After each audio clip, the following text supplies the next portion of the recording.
morning and welcome to a very special interview show of The Prode. A few days ago, the Indian cabinet chaired by Prime Minister Modi approved the opening of a new Indian mission in the country of Lithuania this year. The official diplomatic relations of India were established with Lithuania on 20th Feb 1992. Lithuanian language, which is the oldest living Indo-European language, has a lot of similarities with Sanskrit, hence signifying possible close ancient links. Both the countries enjoy cordial and friendly relations and are very committed towards the idea of democracy. Joining us today from Lithuania to talk about India-Lithuania relations is the Honourable Member of the Lithuanian Parliament and the Head of Parliamentary Groups for Relations with Taiwan and Democratic Russia, MP Mr. Maldeikis. Thank you so much, Mr. Matas, for your time and a very warm welcome to the show.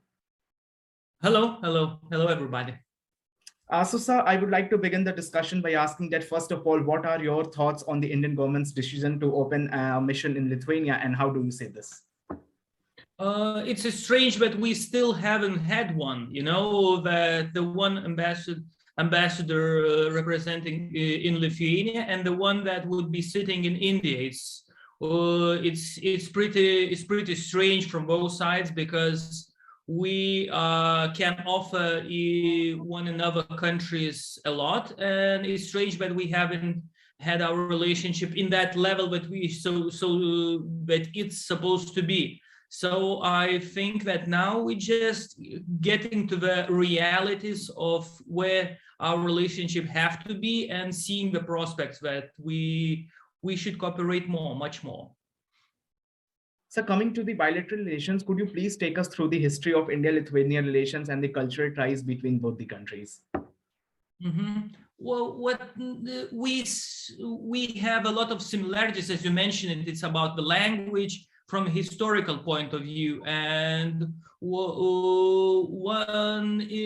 particular thing is for Lithuanians when they think about India is about your relations, varieties of the relations that you have got here. If you would be sitting in Vilnius somewhere in a coffee shop, you would see always and always people passing by Lithuanians who become religious people and from the Indian point of view, and they Christian who study Sanskrit, who are interested in your religion, in your philosophy, in your way of life. And for Lithuanians, Indians culture is very, we make it a lot of romantic from the point of view of romanticism. For us, it's a big exotic, and to travel to India to stay where, let's say myself, I live in India for some time to study Buddha, to study and to travel where the Buddha was living. For me, it was a big, it helped my enlightenment, if you may. And for Lithuanians, I guess a lot of Lithuanians really love Indian culture. Sometimes we see Indian movies. It's pretty exotic for us, I should admit. And also it's from the point of Dalai Lama. Dalai Lama, we are very into the, we see what China is doing there, and for us, we had few visits of Dalai Lama in Lithuania. It was very big events for us, and understanding that you have a big part of him staying in India, it is really appreciated. So this is mostly now because we didn't have commercial ties so big. It was more of an exotic, understanding of what is going on in India. But I guess now we'll have more commercial ties, more ties in international cooperation, when seeing that, I always believe that one country and another country cooperates when there is a mutual understanding of mutual national interest. I believe that Lithuanian and Indian national interest is, in some cases, is very similar.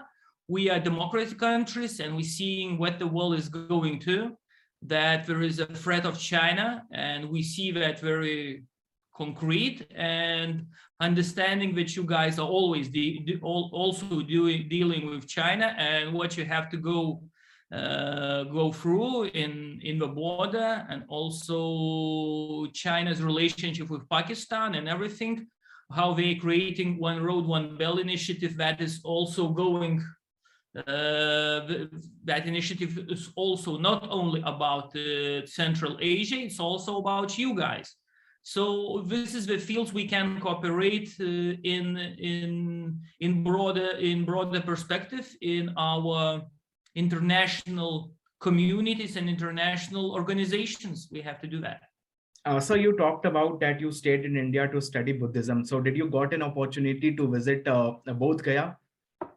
Yeah, I was. But by the way, by my bed, there is a tree, a leaf from the tree where Buddha got enlightened. It's really, you know, for me, it's like, you know, one of those sacred things. Also, we have, I'm like traditional Lithuanian. We have a lot of stuff Indian. We really like, you know, for us, it's like, you know, a fairy land for us. India is fairy land for Lithuanians. Yeah. So you talked about the security challenges and security threats. So what, according to you, are some of the common threats and challenges that India and Lithuania both are facing as of now in the current world order? As I mentioned, it's about the 21st century will be the war between, let's call it the Cold War between democracies and authoritarian regime. I understand that India is trying to find the third way, as always, you know, to balance its interests between them. But I think understanding where the world is going is going to be a different story than it was Soviet Union against the West.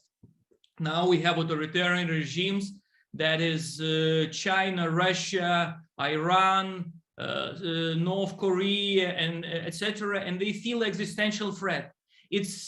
Are they staying in power, or are people getting to rule? So they are fighting for them to stay in power, and this is their biggest battle of the century, and we'll have to deal with that. And I understand India's wanting to find the third way to play this, you know, third way game, but I don't think it will happen. India will have to find concretely to say where it is standing in this side, and I'm sure that will be with democracies and against the authoritarian regimes like we have in China, because it's a threat. It's a threat not only for the West, it's a threat for the, you know, of all our way of life, Indians also, because they are not fighting the West as, you know, some kind of Biden or somebody in European Union. They are fighting our way of life, our free way of life. And, you know, I don't know much freer nation and people who are more free, as you know, in their mental capabilities as the Indians. So, you know, because when you travel in India, you see that, you know,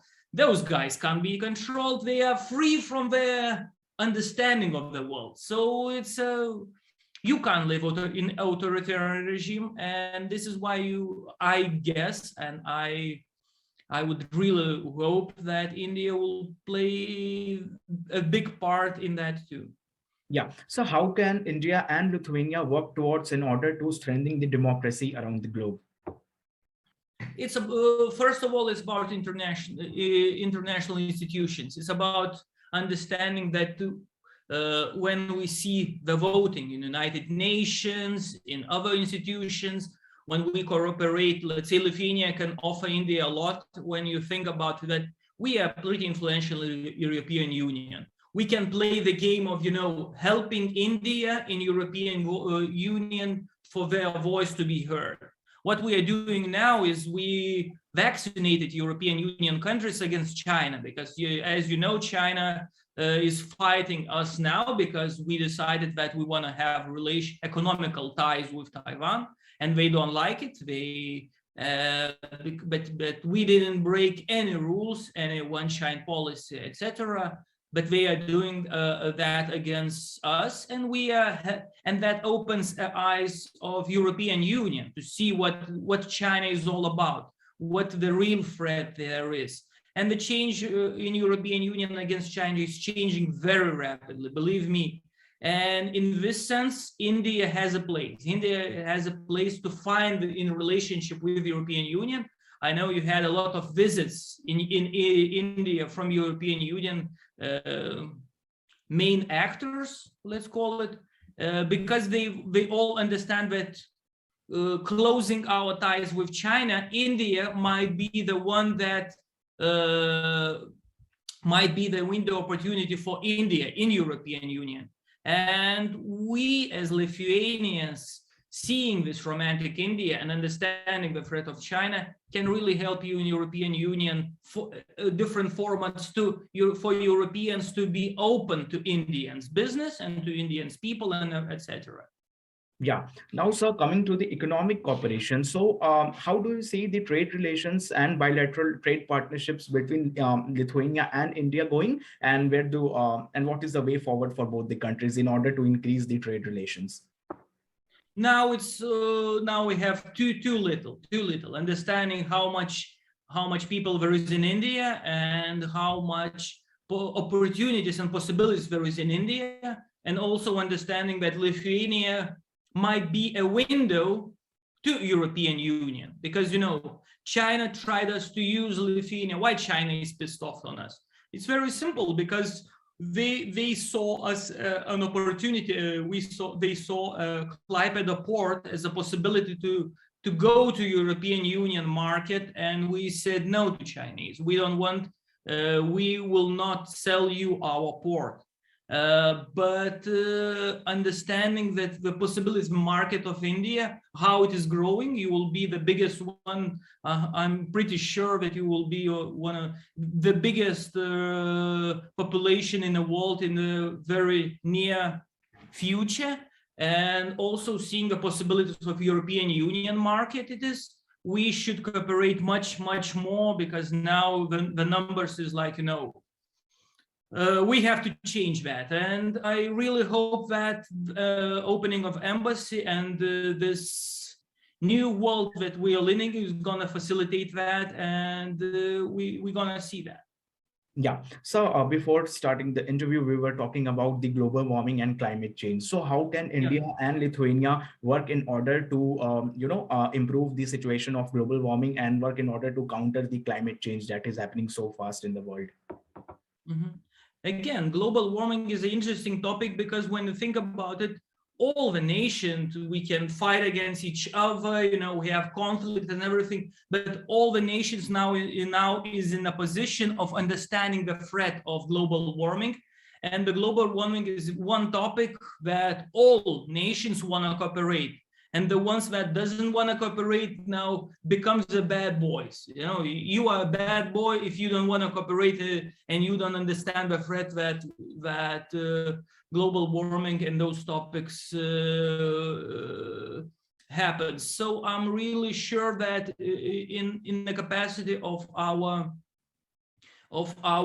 international organization, we're going to cooperate, and Lithuania will be the friend of India in the sense that if they have any interest and want to take leadership in any sense, we will really help you.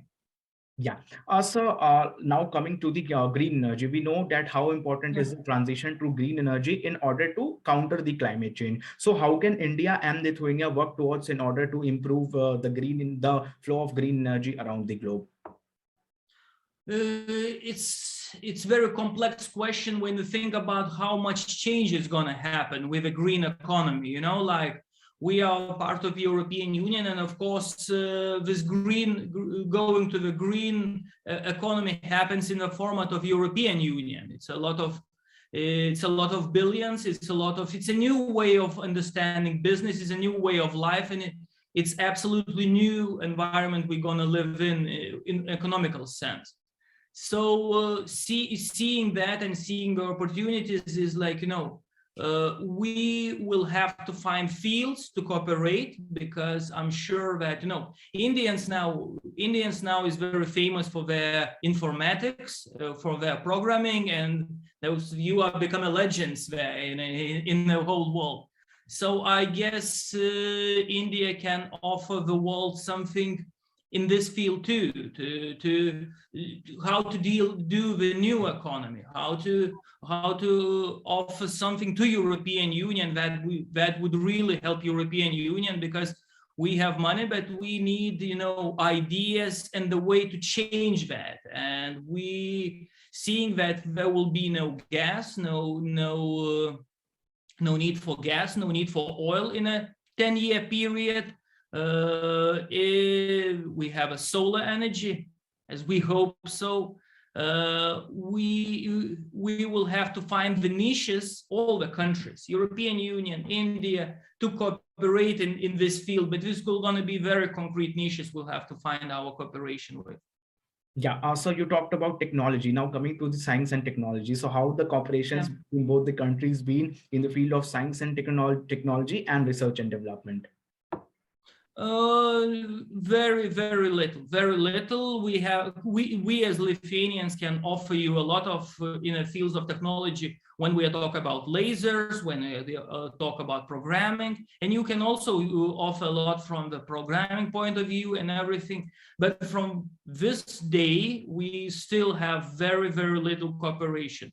Again, I really hope that we will have a good ambassador, and that your ambassador will be the ones that facilitate those questions. Because a good example is, let's call it Taiwan. Taiwan is like, we are now, just a year ago, we started our cooperation with Taiwan, and it's growing up rapidly in the field of technology, in the field of cooperation happens very rapidly in different areas, in science, in technologies, in lasers, in semiconductors. We'll see a lot of news between our nations. We have to do that the same with India, because as I mentioned, you are the guys who know. You are now the second in population and you are growing so rapidly. All the attention goes to China, but in a sense, you are prepared to make a big jump, a big leap, and Lithuania want to be near when you're going to do that, and use this opportunity with us also. Yeah. So as a member of Lithuanian Parliament, how do you see the Indian foreign policy going and India's approach towards seeing the other nations in the world? Well, India is always, you guys go for your national interests. It's understood. It's very logical. You have historical perspective, very long historical perspective, looking at the world from what happened with Great Britain, later and now with China and everything, and you go your own way. It's very logical, and it goes with your national interests. It's very understood. But as I already mentioned in the beginning, I really hope so that in the new worlds we're gonna live in the very near future, the thing of staying on the third wheel of this third way is not a way to go, because it will be impossible. You will have to choose, and I'm really hoping, and I'm sure that looking from your national interest, I'm sure that you will go with the West, understanding the threat that authoritarian regime poses to all of us. Yeah, so I would like to conclude the discussion by asking that where do you see the economic partnerships and other bilateral relations and bilateral partnerships going between Lithuania and India, and what is the way forward for both the countries? We will have to find a niche. We are talking about the country that will, in 10 years, will be the biggest in the world, that economy is growing so rapidly, that is democratical, and that makes this country a possibility to grow rapidly, because authoritarian regimes, they can grow up to the point that it doesn't threaten the system. And on your guys, it's only about yourself, how much you want to do business, and how much the heaven is, how much you will go to that from your entrepreneurship spirit. And Lithuania sees that opportunity, sees that you guys becoming very important in the region, that you are a balancing act against China, that you are a big part in that region of Asia, and we want to cooperate that, and want to find our possibilities, and also offer you our cooperation in the field of international organization, because we have a lot of common interests.